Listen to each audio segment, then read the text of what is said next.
All right, let's just jump right into a really wild thought experiment. Our entire world, our sense of time, our survival, everything. It's all built on that simple 24-hour spin. But what if that cosmic dance just stopped? So, forget everything you know about sunrises and sunsets. I want you to imagine one single day that lasts for 365 of our current days. Think about it. 6 months of nonstop, scorching sunlight, followed by 6 months of absolute bone-chilling darkness. This isn't just messing with your schedule. This is about completely rewriting the rules of our planet. Yeah, 8,760 hours. Just let that number sink in, because that's how long our new day is.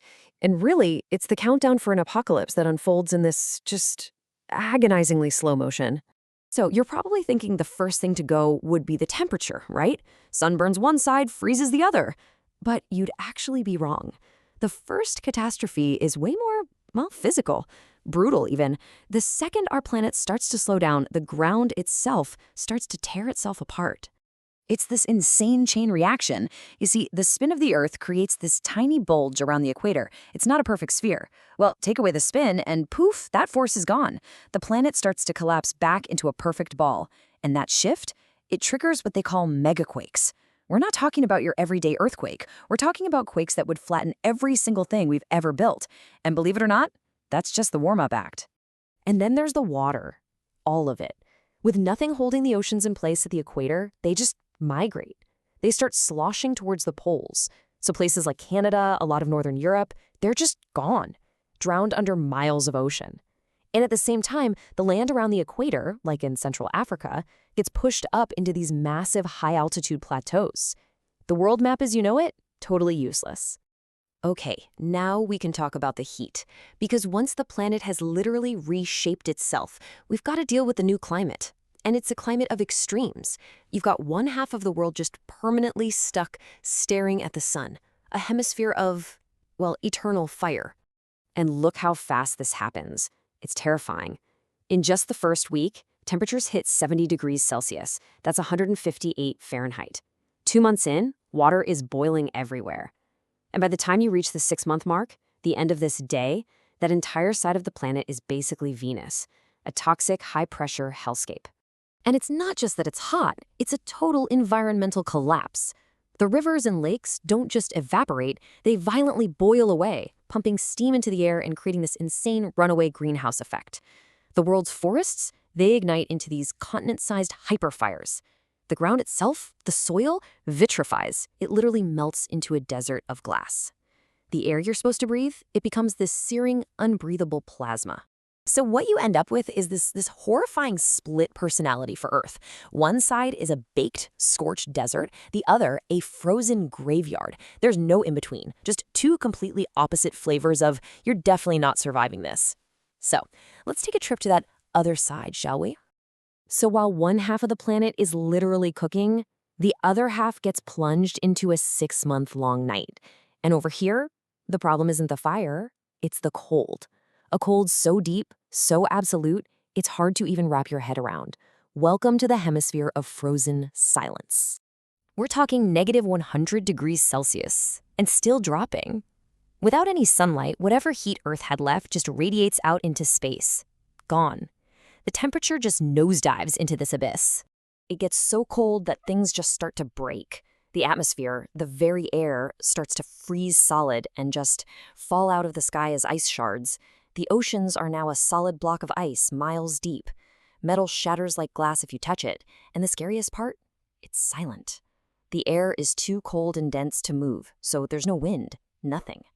Just a thick, silent fog covering cities that are now basically crystal tombs, frozen in time. Okay, so fire on one side, ice on the other. Game over, right? Is there anywhere left? Well, technically, yes. There's this tiny little sliver of land right on the border between the two. But if you're picturing a paradise, you couldn't be more wrong. This Twilight Zone is maybe the most violent place on the entire planet. It's a real term, actually. They call it the Terminator line. It's this narrow strip where the sun is just permanently stuck on the horizon. A giant red-orange ball that never moves, it never truly rises, and it never truly sets. And this is it. This is the only zone on the entire planet where the temperatures are maybe survivable. I say maybe because of the wind. You've got this incredible temperature difference between the hot side and the cold side, right?